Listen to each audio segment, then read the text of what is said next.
The divorce papers slid across the table with the same sound a knife makes when dragged across bone. "Congratulations on your promotion," I whispered, my voice trembling, though my hands looked steady. "And this is how you celebrate." Her smile was small, almost polite, but her eyes carried something sharper: freedom, maybe, or guilt. "It's time, Daniel. I've outgrown this marriage." Outgrown. As if our vows were clothes she'd worn too long and now tossed aside. I remember the fluorescent lights above us flickering, humming like a swarm of wasps. The diner we sat in smelled faintly of burnt coffee and fried onions. I had chosen it because it was where we went after her first job interview years ago, when she was nervous and I had promised, no matter what, we'll build something together. But she'd already built something without me. The weeks after blurred into hollow routines. Work, sleep, reheated dinners eaten alone at the kitchen counter. My body moved, but my mind kept circling back to her words. Outgrown. I wondered when she started climbing without me, when her ladder stopped being ours and became hers alone. The first whispers reached me at the grocery store, of all places. A neighbor, Mrs. Klein, leaned too close and muttered, "I saw her with a man at the bank. Hand on her back. Too familiar." I dismissed it. People see shadows and invent storms. But then came the photos.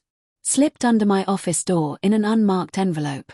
Her, my wife, laughing, leaning close across a table at a rooftop bar, her hand on the wrist of a man I didn't recognize. The world tilted, and for a second, I thought I'd be sick. I burned the pictures that night in the sink. The smell of melted ink clung to the apartment like a ghost. 4 years passed.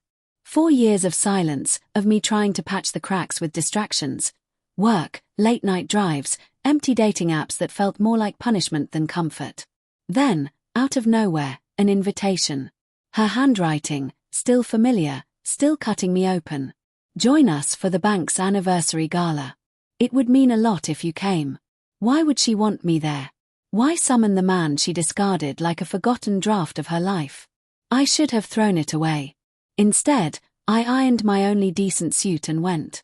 The ballroom glowed gold, chandeliers scattering light across polished marble floors. Waiters moved like shadows with trays of champagne. I felt like an intruder in someone else's dream. And then I saw her. Amanda. She looked sharper, her hair cut shorter, her smile perfected into something that belonged on magazine covers. But when her eyes met mine across the room, something faltered. A flicker. She approached, all grace and performance. "Daniel," she said softly, like the name was a secret. "You came." "You asked," I replied. My throat was dry. "So, here I am." We danced around small talk, but every word felt heavy, as if we were stepping carefully across ice. Then the man appeared, the one from the photos, older now, but still carrying himself with the smug confidence of someone who takes what he wants. "Daniel," Amanda said too quickly. "This is Charles.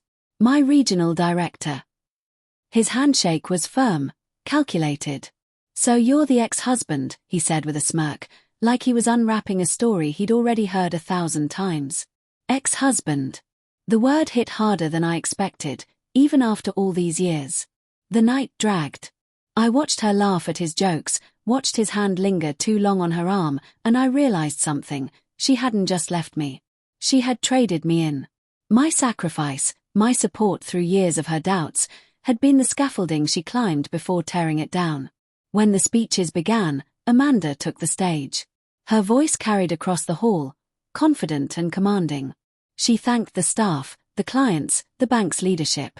And then, without looking at me, she added, "And to the people who believed in me when I didn't believe in myself, you gave me the strength to stand here today." The applause thundered, but I couldn't move. Because I knew she meant me. The ghost of me. Later, when the crowd thinned and the music softened, I found her alone by the balcony, city lights glittering behind her like fireflies. "Why invite me?" I asked. Finally. The question had been clawing at me all night. She didn't look at me right away. "Because," she said, voice breaking slightly, "you were part of the climb. You deserved to see the view, even if it isn't with me." I wanted to scream. To tell her how she'd gutted me, how the view meant nothing when I wasn't standing beside her. But the words tangled in my throat.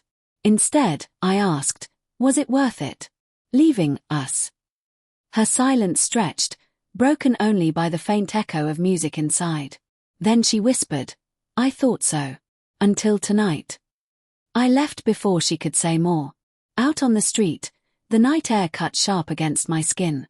Her words clung to me, heavier than any admission of guilt could have been. I realized then that betrayal isn't always loud. Sometimes it's quiet, dressed as ambition, cloaked in polite smiles and careful silences.